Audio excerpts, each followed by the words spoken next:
Hello, everyone. Honestly, I don't even know whether to laugh or to cry, weep for Nigeria or whatever. In this moment of hard time, in this moment where Nigerians are going through so much, in this moment where Nigerians are dying of hunger, we're talking about starvation. Young children are starving in Nigeria to the extent that UNICEF is working on raising money for Nigeria.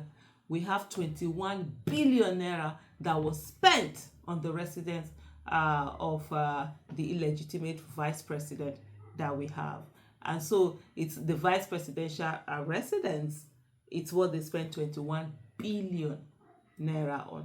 According to Fiji, no press, no coverage, journalists barred from touring Shetima's 21 billion residence. Is the renovation that was done with 21 billion. The federal government, is said, has barred journalists from covering the tour of Kashim Shetima's 21 billion official residence. Eugenia Abu, the moderator of the inauguration ceremony, stated this on Friday while naming guests who will take a private tour of the residence with Bola Tinubu. She stated that the VP's official residence was private and coverage was prohibited. The people that will be following the Tinubu into the residence for a guided tour, we are going to have all serving National Assembly members, all members of the Federal Executive Council. Anyway, she went on to name a lot of members that are there. This is a period where they are saying to workers that they cannot pay minimum wage, where they are saying 100,000 or is it how many thousand, even some I just saw some governors saying they can't pay 100,000 minimum wage at this moment, being so insensitive to put this, the wastage. I don't blame them. I honestly don't blame them. Is that labor union, TUC, NLC? They are the ones I blame. They are the ones that have put Nigeria in this situation that we are in. Otherwise, these people will not dare to try nonsense with any one of us. When they are doing all of these things on bad governance, and NLC is quiet, TUC is quiet, Labour is quiet, they are all quiet.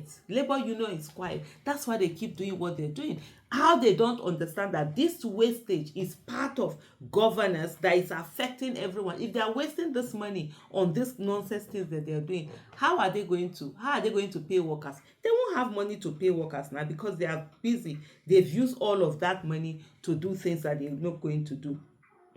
There are some people who have tweeted a lot of things, a lot of reaction from different people, and one of them said, this person, Allergy, on Twitter, is known at YE Anchor, and he says, VP, they do housewarming. As far as I concern, illegitimate VP anyways. VP, they do housewarming. Followers, they trust the process, and then they pray for the country in hunger and darkness. It's so hard because this is just the typical Nigerian mentality where they support all sorts of nonsense, and then they sit there and all they are doing is that they say they are praying to God that God is going to solve their problem.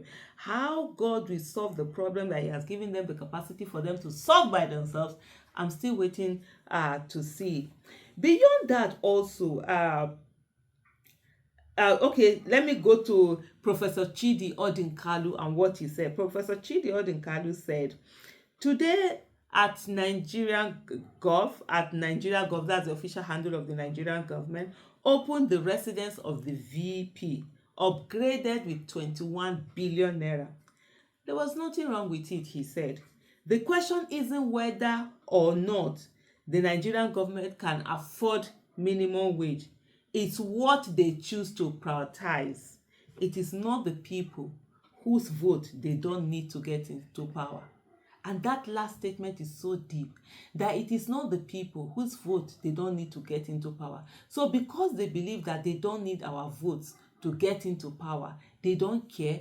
They will do whatever they want to do, how they want to do it, and that's it. It doesn't matter to them until we ensure that our mandate count, our votes count, that it is who we say has won, who we vote for that has won, that actually gets into office. All of this nonsense that these people are doing will not end.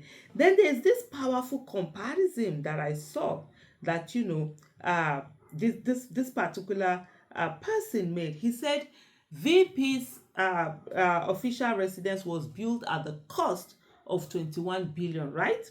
The market valuation, he said, of Vitafoam is 21.3 billion. Yeah, let that sink in.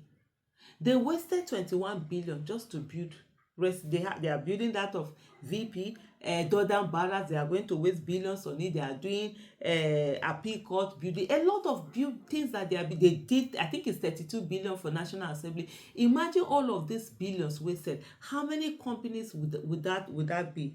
And then he now said Vitafoam directly employs at least 415 employees, and indirectly thousands as distributors and agents all over the country. So you see what, how this is. Meanwhile, these people just keep sitting down and just keep wasting people's money on inanities, just like that, and they just don't care. They just go on with what they are doing. And I must say to you, the reason why they would do this is because they feel that we are not the ones who vote them into office. They rig their way into office. They can do whatever it is that they can do, and nobody is going to say anything to them. And if we are the ones who really want our voices to matter, our citizenship itself to even matter, then we must ensure that the rigging that these people do, it has to stop. And I always say this thing, and I will repeat it here again.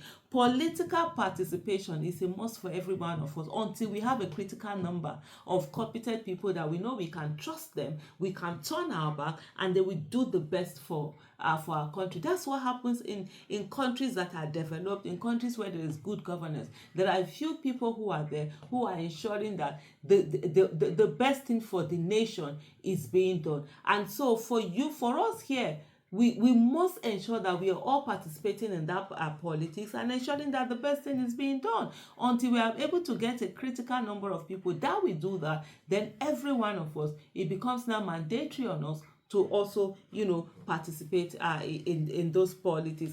We've been failed by student unionism. We've been failed by the labor unions. We've been failed by professional bodies. We failed ourselves. And so right now we are at ground zero, where our thoughts are not respected, our rights are not respected, we are not valued. The people who get into office, some of them elected, some of them rig their ways into office, they just behave with impunity and do all the things that they want to do without any care for any one of us. And so it is very important for you and I, like I said earlier on, to begin to look into this politics. But anyway, let me tell you, if you like, sit down, they look, no do anything. If you like, just see that, it's none of your business. Politics is all our business. Politics is everybody's business. And if we do nothing about it, now so they go show us well. So thank you so much, and bye.